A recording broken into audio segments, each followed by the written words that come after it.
మరో కాలర్ ఉన్నారు. ప్రదీప్ కాల్ చేస్తున్నారు ఆస్ట్రేలియా నుంచి. ప్రదీప్ గారు అడగండి మీ ప్రశ్న. అండి గుడ్ మార్నింగ్. ఫ్యూ క్వశ్చన్స్ అండి. గుడ్ మార్నింగ్ ప్రదీప్ భాయ్.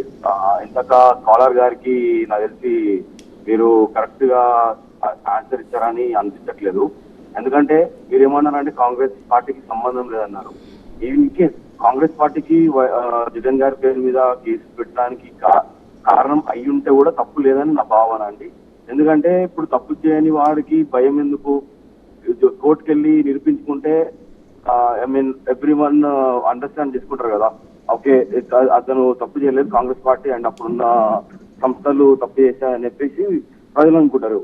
ఇన్ని 5 years నుంచి కేసుని కోర్టుకు వెళ్లకుండా నేను కోర్టుకు వెళ్తే నాకు ₹1 ఖర్చు అవుతుంది, ఆ సెక్యూరిటీ వల్ల నాకు ఇంత ఇబ్బంది అవుతుంది అని చెప్పుకునే అతను ఎట్లా నిరూపించుకుంటాడు అని దాని మీద కాంగ్రెస్ పార్టీ కూడా యాక్షన్ తీసుకోవాలి. ఇన్ ఫ్యూచర్ గవర్నమెంట్ ఫామ్ చేస్తే రాజశేఖర రెడ్డి గారు పేరు పెట్టినరా లేకపోతే వైఎస్ జగన్ పేరు పెట్టినరా ఎవరు పేరు పెట్టినా సరే తప్పు లేదండి.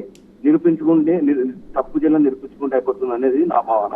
అండ్ సెకండ్ క్వశ్చన్ వచ్చేసండి, ఇన్ని రోజుల నుంచి గత నెల రోజుల నుంచి ఎప్పుడైతే సుప్రీంకోర్టు ఎలక్టోరల్ బాండ్స్ పైన వర్డిక్ట్ ఇచ్చిండ్రో అప్పటి నుంచి కాంగ్రెస్ పార్టీ ఏమనంటుందంటే బీజేపీకి 3,000 crores or 6,000 crores, I'm not sure, sorry for mistaken, ఇన్ని అనమూవ్ ఫండ్స్ వచ్చినందుకు మీరు దాన్ని ఎలా చూపిస్తున్నారంటే బీజేపీ కరప్షన్ చేస్తుందని చూపిస్తున్నారు.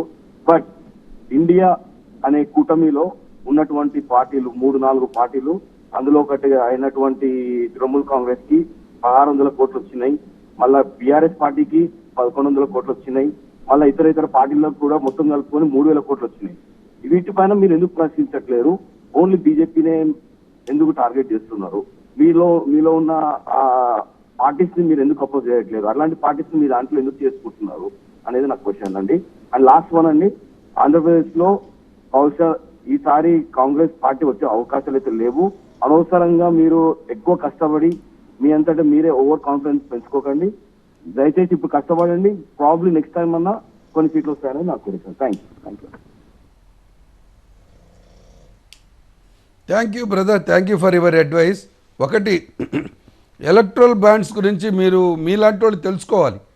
భారతదేశాని కోసం మీరు విదేశాల్లో తల్లిదండ్రుల్ని వదిలేసి దూర ప్రాంతాల్లో ఉండి మీ కాళ్ళ మీద మీరు నిలబడి దేశ గౌరవం, మీ యొక్క కుటుంబ పెద్దల యొక్క గౌరవాన్ని కాపాడేటటువంటి వ్యక్తులుగా దేశంలో 133 కంపెనీల దగ్గర క్విట్ ప్రోకో, నువ్వు నాకు ఈ పని చేయి, నేను నీకు ఇది ఇస్తామనేటటువంటి ప్రయత్నం జరిగింది. కాబట్టి ఇవాళ భారతీయ జనతా పార్టీ మీద దేశంలో ఒక పెద్ద స్కామ్గా కనబడతా ఉంది.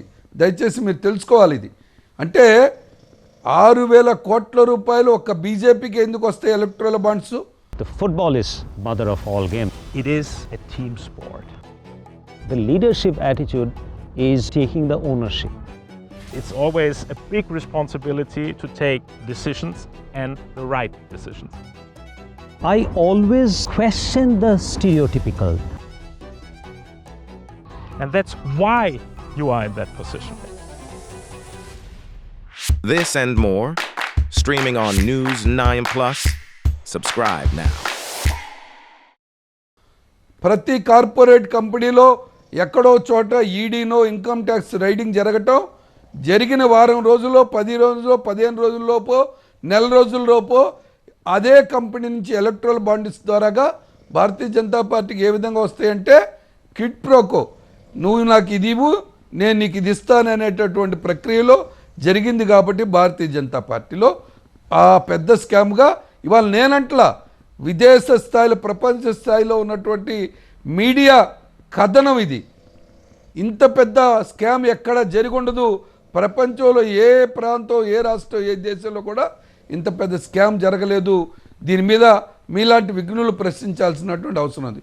2, టీఎంసీ కానీ ఇది కాంగ్రెస్ కానీ ఈవెన్ టీఆర్ఎస్ కూడా it is not a part of India alliance. మా అలయన్స్లో ఉన్నప్పటికి కూడా మేము అడుగుతూ ఉన్నాం, దీని మీద మీరు చెప్పండి. ఒక సుప్రీంకోర్టు జడ్జి చేత ఎంక్వైరీ చేయిద్దాము, లెట్ నరేంద్ర మోడీ గారిని దీని మీద పాజిటివ్గా రెస్పాండ్ అవ్వమనండి. మాకు కక్ష కట్టి మాకున్నటువంటి అకౌంట్లు 200 కోట్ల రూపాయలు నగదు ఉంటే 3 నెలల నుంచి 4 నెలల నుంచి ఇవాళ సీజ్ చేస్తున్నాయి. ఇవాళ ఎలక్షన్లో మేము ఒక పాంప్లెట్ వేయించాలన్నా, ఒక పోస్టర్ వేయించాలన్నా, ఒక టీవీకి యాడ్ ఇవ్వాలన్నా కూడా మేము ట్రాన్సాక్షన్ చేయలేకపోయినటువంటి పరిస్థితిలో ఇవాళ ఒక కక్షపూరితంగా చేస్తూ ఉంటే ఎలక్షన్ కమిషన్ చోద్యం చూస్తూ ఉంది. ఎలక్షన్ కమిషన్ ఇంటర్వెన్షన్ జరగాలని చెప్పి మేమంతా కూడా దేశవ్యాప్తంగా ధర్నాలు చేయడానికి ఉపక్రమించినప్పుడు అప్పుడు మా బ్యాంకులు రిలీజ్ చేస్తారు. ఇది ఎంతవరకు న్యాయం అనేటటువంటి ప్రశ్న మనం అందరం కూడా ఆలోచన చేయాల్సినటువంటి అవసరం ఉంది. ఎందుకంటే ప్రజాస్వామ్యానికి ఎన్నికలే ప్రధానమైనటువంటి శీర్షికను పోషిస్తాయి. ఆ ఎన్నికలకు అవసరమైనప్పుడు ప్రతిపక్షాల యొక్క అకౌంట్లన్నీ కూడా సీజ్ చేసి కేవలం అధికారం కోసం వాళ్ళకు ఉన్నటువంటి పెద్ద పెద్ద అకౌంట్లన్నిటి కూడా వాళ్ళ ఎలక్షన్ విచ్చలవిడిగా డబ్బులు ఖర్చు పెట్టి ఎలక్షన్లు గెలిచేటటువంటి ప్రయత్నం చేయటం ప్రజాస్వామ్యబద్ధంగా ఈ ఎన్నికలు శ్రేయస్కరం అంటారా? ఎలక్ట్రల్ బాండ్స్ ఎవరికి ఇచ్చినా కూడా దీని మీద ఎందుకు ఇచ్చారు, ఎంత ఇచ్చారు, ఏ సందర్భాల్లో ఇచ్చారు అనే దాని మీద మేము రెడీ. కాంగ్రెస్ పార్టీ డిమాండ్ చేస్తుంది. దీని మీద సుప్రీంకోర్టు జడ్జి చేత ఎంక్వైరీ చేయించండి. ప్రతి రాష్ట్ర ప్రభుత్వంలో కూడా ఈ క్విడ్ ప్రోకోలు ఉన్నాయి. ఈ యొక్క కార్పొరేట్ కంపెనీల మీద ఇన్కమ్ ట్యాక్స్ ఈడీలు దాడి చేయించడం అనేటటువంటిది తమ పార్టీలకి ఆదాయం పెంచుకునేటటువంటి వనరులు పెంచుకోవడానికి ఒక మార్గాన్ని ఉపయోగించుకుంటున్నారు. ఇది మంచిది కాదు అనేటటువంటి పోరాటం కాంగ్రెస్ పార్టీ చేస్తూ ఉంది. దీన్ని మీలాంటి విఘ్నులు కూడా ఆలోచన చేసి మన భారత జాతిని దీని మీద జాగృతి చేసి నరేంద్ర మోడీ భారతీయ జనతా పార్టీ చేస్తున్నటువంటి కుటిల రాజకీయ నీతిని మనం ఎండగట్టి ఇటువంటి వాటిని సమాజంలో స్థానం లేకుండా చేయాల్సినటువంటి బాధ్యత మన అందరి మీద ఉందని చెప్పి మీ ద్వారా తెలియజేస్తాం.